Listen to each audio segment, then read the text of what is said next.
البطوله دي ملهاش اي 30 لازمه، وده التوثيق والتذكير. البطوله دي لا معترف بيها بالفيفا ولا الاتحاد الافريقي ولا الاتحاد الاسيوي ولا اي اتحاد في الدنيا معترف بالبطوله دي. البطوله دي مش معترف بيها غير النادي الاهلي وتركي آل الشيخ، والفيفا دوت للتذكير والتوثيق عشان مش عايز تقنعني بايه؟ انت عايز تقنعني بايه؟ بطولة ايه اللي شرفية وبطولة ايه اللي يا سيدي كاس شرفية وشبه كاس العالم، وهم عملوها وقت المباراة لما الاهلي فاز، راحوا صنعوها وقت الاهلي ما فاز. يعني العين لو فاز كان على الاهلي ما كانش تدور البطولة دي. الناس صنع الكاس دي، هل صنعوها في ساعة المباراة؟ في ساعة الماتش، والميداليات دي طلعت في ساعة المباراة بعد الاهلي ما فاز. هي بطولة شرفية. انفانتينو رئيس الاتحاد الفيفا بارك للاهلي. ماشي يا سيدي، بارك للاهلي على الصورة خلاص انا عارف، انت عارف، انت متأكد، انا متأكد، خلاص ماشي، هي بطولة شرفية. دخلك ايه بالحوار؟ دخلك ايه بالحوار؟ ما انت لما اتكلمنا على مباراة السوبر المصري السعودي، لما انت كسبت الهلال، واحنا اتدخلنا في حاجة؟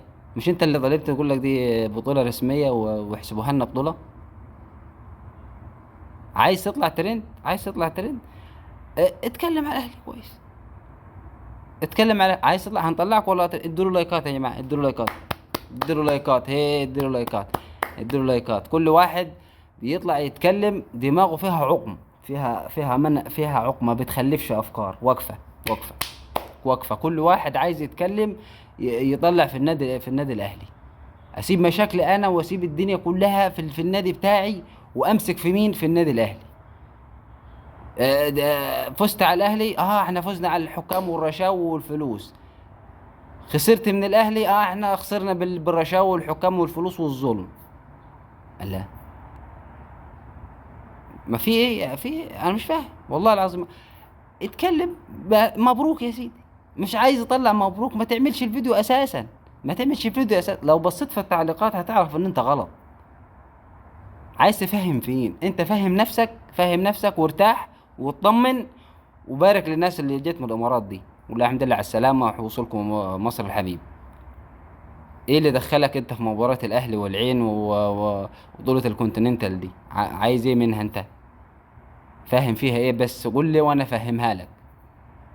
في يا سيدي كاس الافرو اسيويه اللي اتعملت، وفي انا معاك بتاعه كاس التحدي اللي هي هتتلعب في قطر للسنه 974. اللي انت عايزه انا فهمهولك. تمام؟ ايه الكاسات اللي بتتوزع دي؟ عايز ايه انت؟ بس فهمني وانا افهمك يا سيدي. اختار الكلام اللي انت عايزه. ليه حاططني في دماغك؟ ليه انا افوز اعمل كل حاجه بتيجي توقف علي؟ فزت عليا وعملت حفلات واحتفلت وانا كلمتك.